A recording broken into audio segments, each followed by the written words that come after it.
नमस्ते, सलाम और जूले। स्वागत है आपका चीन का जवाब इस श्रृंखला के दूसरे भाग में। उम्मीद है आपको मेरी आवाज़ सुनाई दे पाएगी। यहाँ पर हवाएं चल रही हैं, बल्कि कल तो इतनी हवाएं चल रही थी कि हम रिकॉर्ड ही नहीं कर पाए, इसलिए देरी हुई, क्षमा कीजिएगा।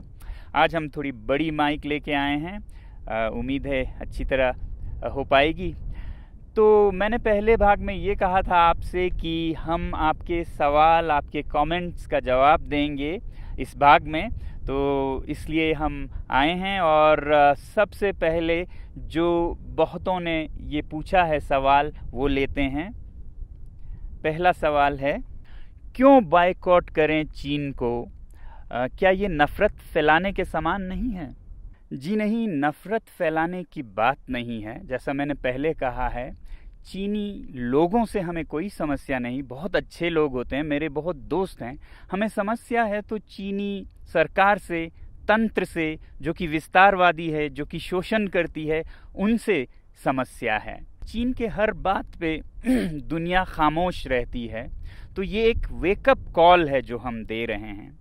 चीन के अंदर ही 140 करोड़ लोग लगभग बंधुआ मजदूर की तरह काम करते हैं। हुकूक, अधिकार नहीं हैं, कुछ बोलें तो वो गायब हो जाते हैं, और दुनिया उस पर खामोश है और सौदा करना चाहती है, बिजनेस एज यूजुअल।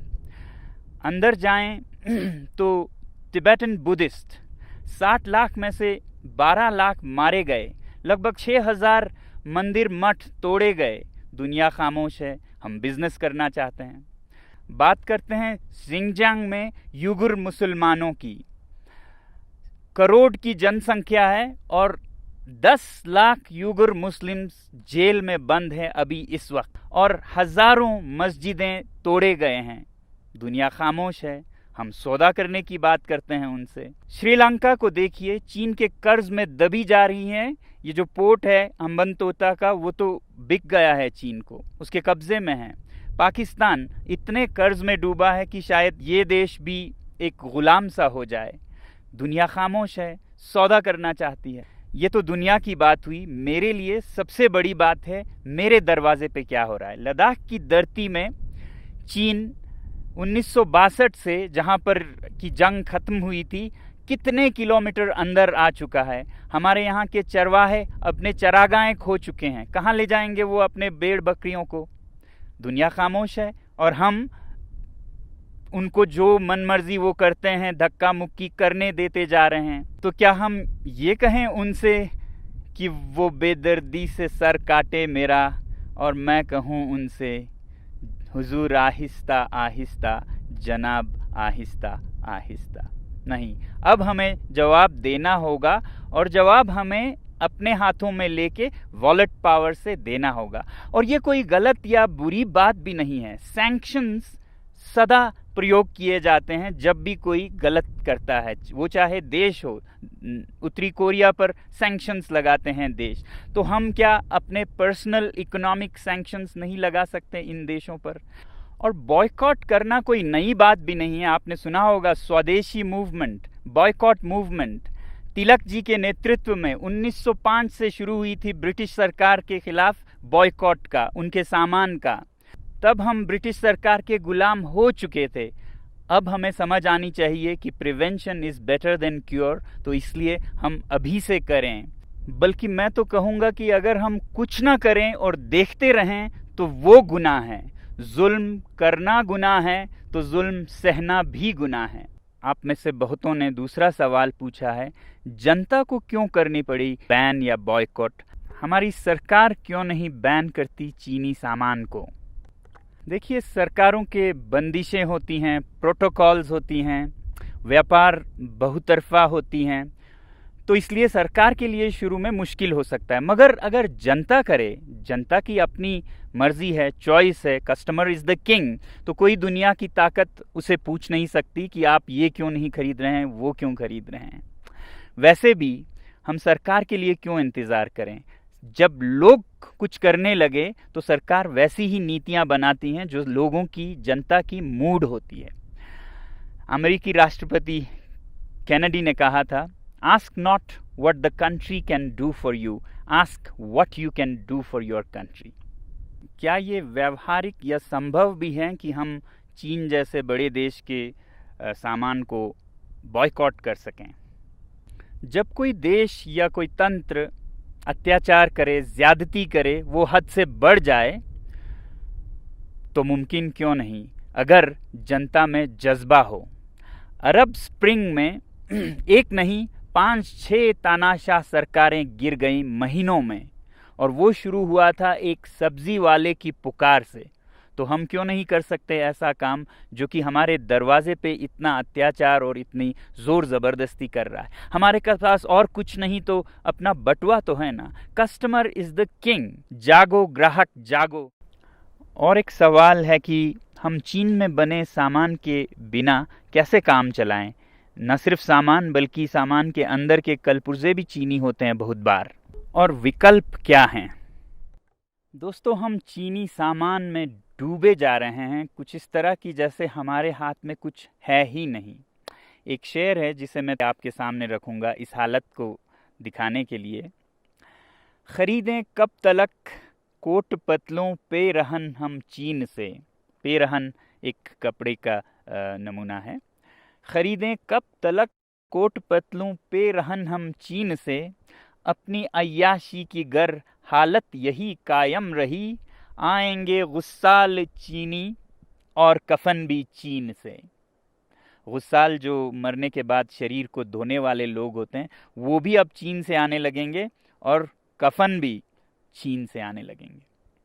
बहरहाल देखिए, जिंदगी प्योर इकोनॉमिक्स नहीं होती, सब कुछ पैसे में नहीं होता, कुछ उसूल भी होते हैं, अच्छे बुरे का कुछ फ़र्क इम्तियाज़ भी होता है।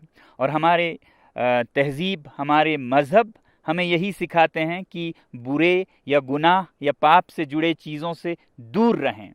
जैसे आप देखेंगे कि हमारे मुसलमान भाई शराब से दूर रहते हैं, कुछ भी हो वो नहीं पिएंगे। हमारे सिख भाई सिगरेट से दूर रहते हैं, तंबाकू से। हमारे हिंदू भाई गौ मांस से, या जैन समुदाय के लोग तो मांस ही नहीं बल्कि लहसुन, प्याज ऐसे चीज़ों से भी वो नहीं खाते हैं। तो जहाँ भी वो जाएं कभी सफ़र में, यात्रा में, तो क्या वो भूखे मर जाएंगे? नहीं। अगर दृढ़ निश्चय हो, पक्का इरादा हो, तो एक इकोसिस्टम, एक हालात बनती जाती है उस रास्ते में।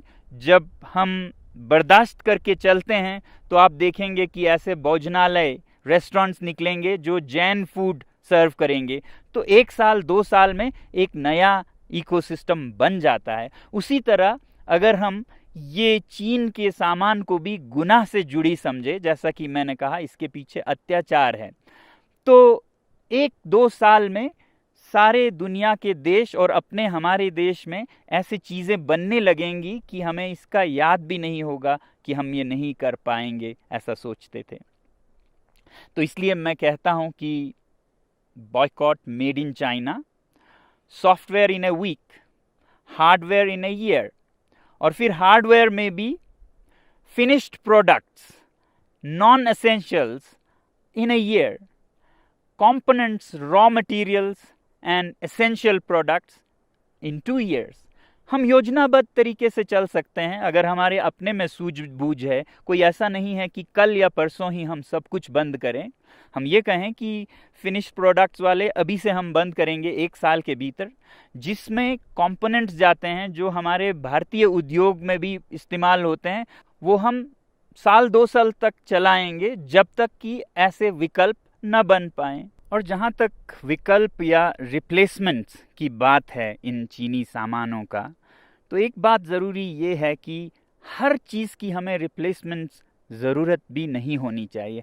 हमारी ज़िंदगी सादा भी हो सकती है। इस लॉकडाउन में हमने देखा कि कितने कम चीज़ों से हम खुशी पा सकते हैं, और सस्ते माइंडलेस कंज्यूमरिज्म में लाए गए ये चीनी सामान जो कि हमें ज़रूरत भी नहीं है, 10 जोड़े जूते, 50 जोड़े जुराब, क्यों ज़रूरत है इनकी? क्या हम एक सादा जीवन नहीं जी सकते हैं? बदल सकते हैं ज़िंदगी के शैली को कि हम थोड़े में ही गुजारा करेंगे मगर साफ अच्छे चीज़ों को ही अपने जीवन से जोड़ेंगे। इसलिए ilivesimply.org पे जाइए और देखिए सादा जीवन कैसे जी सकते हैं, अपने पर्यावरण को, अपने पृथ्वी को, जीव जंतुओं को कैसे बचाए हुए खुशी का एक जीवन जी सकते हैं। आखिरी सवाल जो मैं ले रहा हूँ वो है, हम इसे एक राष्ट्रीय आंदोलन कैसे बना सकते हैं, ए नेशनल मूवमेंट। देखिए, मैंने एक छोटी सी पहल की है लद्दाख से। ये मत उम्मीद कीजिएगा कि लद्दाख से कोई एक आदमी इसको चलाएगा। इस बटुए के आंदोलन में हर नागरिक एक सिपाही है और ये उतने ही दूर तक चलेगा जितना आप इसे ले जाना चाहेंगे। तो मुझे उम्मीद है कि भारत का हर नागरिक इसे एक अवसर, अपॉर्चुनिटी बनाएगा आत्मनिर्भर भारत बनाने का। हमारे जो सेलिब्रिटीज़, इन्फ्लुएंसर्स और नेता हैं वो युवा पीढ़ी को नेतृत्व दे सकते हैं इस मामले में, और मुझे बहुत उम्मीद है कि आप लोग भी अपना रोल निभाएंगे देश प्रेम का। जो भरा नहीं है भावों से, बहती जिसमें रसधार नहीं, वो हृदय नहीं है, पत्थर है जिसमें स्वदेश का प्यार नहीं। जय हिंद।